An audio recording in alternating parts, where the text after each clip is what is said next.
complex chemical soup. The question is only, are you a great soup or a lousy Chemical soup. If you're a great soup, you taste good, not… Like what Sadhguru said, like it's about like making yourself and making your life You ready for the video? yes. Let's do it.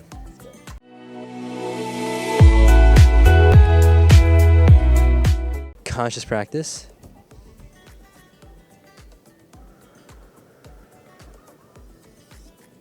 What's conscious? This is Vish and And I'm Felix. today we'll be responding to Sadhguru's video on Are you in the pursuit of happiness? My name is V. I'm an aspiring yogi, love all things meditation, yoga, and wisdom based. Super grateful to have Felix here on the show. Want to introduce yourself?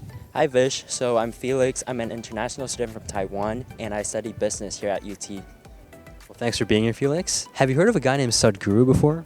Oh yeah, I think he's an Indian guy. Like he meditates a lot, talks about happiness, right? Yeah, you got it. Right on the dot. And with that, Let's get into the video.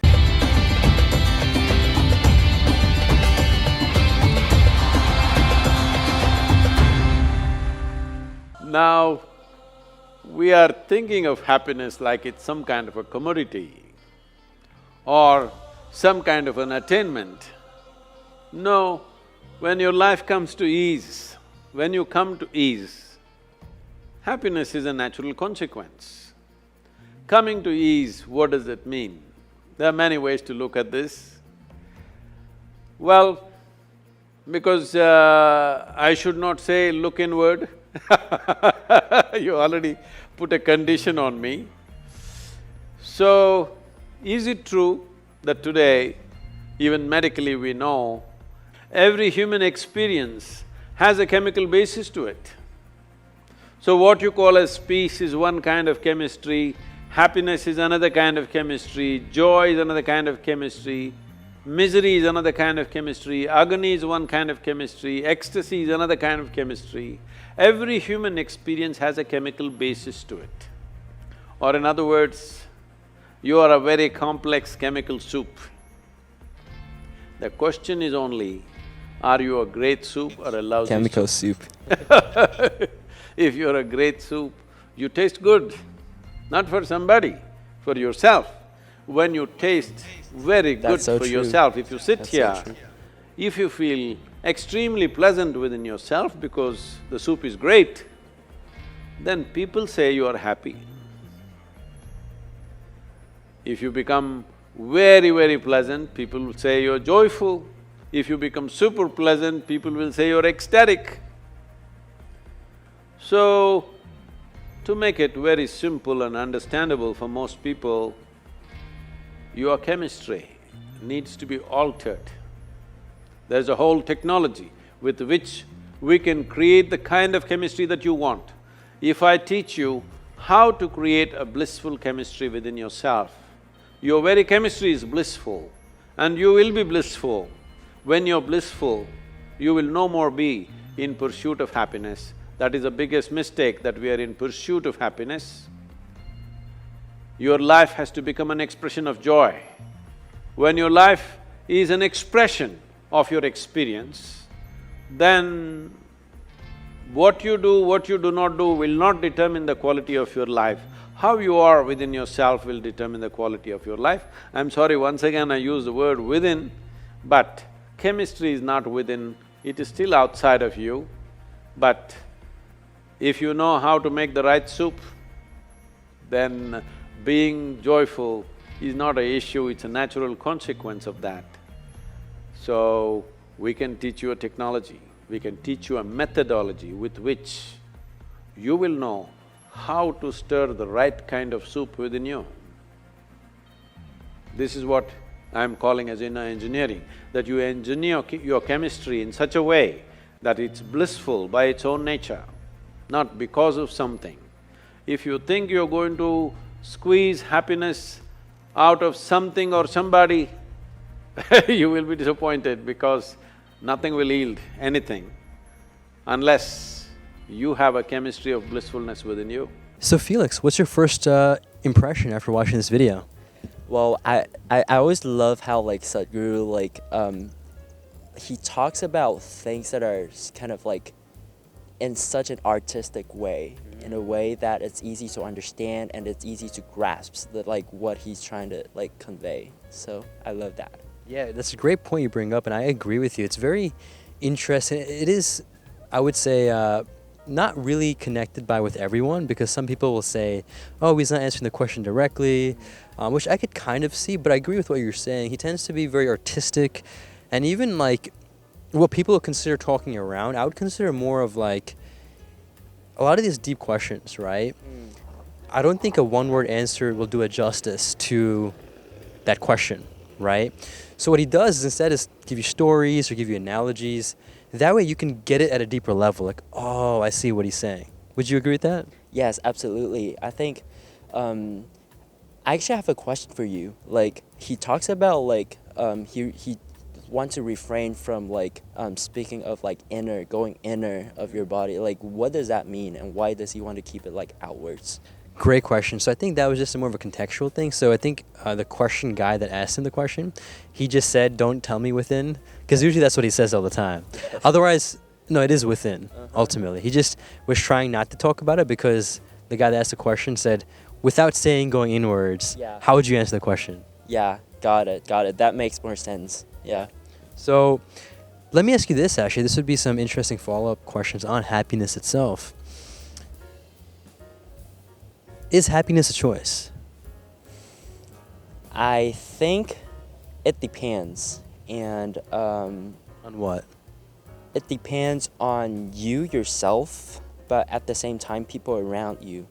And so I would say you cannot necessarily, like in my opinion, you cannot necessarily choose to be happy, but you can change your thought about something, and also you can change your environment around you.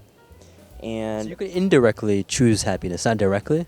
yes, and like instead of happiness, I would say a part of it would be probably peacefulness. And Contentness. yes, like what Sadhguru said, like it's about like making yourself and making your life a delicious pot of soup, and what you put in the soup is like you can control that, right? So Love that point. It definitely connects to what I'm saying, which is like going back to what you put in, like literally the food you consume, the sleep, the exercise, maybe meditation, whatever, right? These are things that you put in a way. So that does make a big difference in terms of what kind of soup you are. Let me ask you this. Are you happy right now? yes, I would say I'm happy. I've like now is the end of the semester, so throughout the school year, I've been through a lot of things, and this is my first year in the United States, so everything is new for me. I faced a lot of challenges, but I think I gained a sense of fulfillment in here, and I would be like very happy to say that I faced those challenges head on, and I don't have any regrets. Love that. How would you describe your average level of happiness every day? I would say it is more like a rhythm. 1 to 10, if you can give me a number. I would say on average 6 to 7. But What would it take to make that a 10 or close to a 10? yes, so I would say it depends on me and what I choose to do every day. There are things that I could do every day, like putting in the hard work, putting in and knowing that I'm like step by step working towards my goal. But at the same time, I know that I'm healthy and I'm not giving up my health, my relationship around me, my relationship with my family. So I would say that is like my way of getting happiness. Would you say that you need to experience the opposite emotions in order to be fully happy, or is it possible to be happy all the time? Yes, I would say that you have to experience the ups and downs about life to truly understand like how much we're blessed. But is it not possible just to be happy all the time? Do you need to experience sadness? You can experience you can be peaceful and you can deal with different things in life peacefully, and with you can like rewire your brain to approach the challenges in life in a different way. But you will face those challenges, and as long as you're trying hard to live life and experience life, life will hit your head with a brick. So, So can you not be happy in those situations, or are you saying that you kind of have to be forced to not be happy? I still think that maybe someone out there or someone watching experience happiness every day. But It's possible. yes, perhaps it's possible, but I don't. And sometimes I'm sad and I have down times and I have to get myself back up. So, yeah. Any advice for someone that wants to be more happy? I would say sometimes it's very interesting to put your life into context in a way that if you look at the micro, like in a micro way and a macro way, if you zoom in and look at life in every second, and then you pull out and look at life in your whole life, and understand that life is sort of like a perspective game, and that's what I see it like. If you continue to change your perspective about life, you can find your happiness. I love that. Thank you so much, Felix, for sharing this amazing wisdom of yours. Really connected with a lot of what you've said, what Sadhguru shared. Would love to hear what you all thought about what we've shared in the comments down below. Also, if you have any other video reaction requests, topics, or guests that you want to see on the show, you can also comment down below. With that, make this a great day. Take it joyful and stay conscious.